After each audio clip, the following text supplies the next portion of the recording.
চলুন আজকে দেখে আসি এই ফেমাস গেমগুলোর এন্ডিংয়ে কি হয়। সবার প্রথমে আসা যাক ভাইস সিটি গেমে। ভাইস সিটি গেমটা তো আমরা কম বেশি সবাই খেলেছি, মিশন কমপ্লিট কিংবা এন্ডিং দেখার জন্য না, বরং শুধু শুধু মানুষের উপর গাড়ি চাপিয়ে দেওয়ার জন্য। কিন্তু এই গেমটার শেষে জানা যায় লেন্স ক্যারেক্টারটা আসলে একটা গাদ্দার ছিল এবং সে টমির বিপক্ষে গিয়েছিল। কিন্তু শেষে টমি লেন্স সহ তার বিরোধী সবাইকে মেরে ফেলে এবং ভাইস সিটির একমাত্র ডন হয়ে যায়। এরপর আসি মাইনক্রাফটে। মাইনক্রাফট অনেক বড় একটা গেম, তবে এই গেমেরও এন্ডিং আছে। এই গেমের শেষে আপনাকে এন্ডার ড্রাগনের সাথে ফাইট করতে হয়, আর আপনি যখনই এন্ডার ড্রাগনকে হারিয়ে নিজের ওয়ার্ল্ডে ব্যাক করবেন তখনই এমন একটা ইন্টারফেস আসবে যেখানে বলা হবে যে গেমটি শেষ হয়েছে।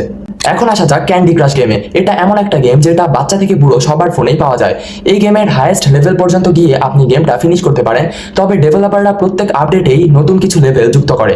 আর এখন পর্যন্ত এই গেমে প্রায় 20,000 লেভেল রয়েছে, যা শেষ করা প্রায় অসম্ভব। এরপর আসে সাবওয়ে সার্ফার্স। এমন মানুষ খুঁজে পাওয়া কঠিন যে কিনা এই গেমটা একবারও খেলেনি কিংবা চেনে না, তবে এই গেমের কোনো এন্ডিং নেই, আপনি চাইলে সারা জীবন দৌড়তে পারেন।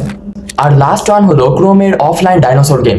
এই গেমের ডেভেলপার এডওয়ার্ড জন বলেছেন এই গেমকে শেষ করতে হলে প্রায় 17 মিলিয়ন বছর সময় লাগবে, অর্থাৎ প্রায় 1,70,00,000 বছর পর্যন্ত আপনি এই গেমটা খেলবেন, আর শেষে আপনি কি পাবেন? বাবাজিকা ঠুল্লা। তো এই লিস্টে যদি আরো কোনো ইন্টারেস্টিং গেম মিস করে থাকি তবে তা কমেন্টে জানান, আর ভিডিওটি ভালো লাগলে একটি লাইক দিয়ে ফলো করে দিন।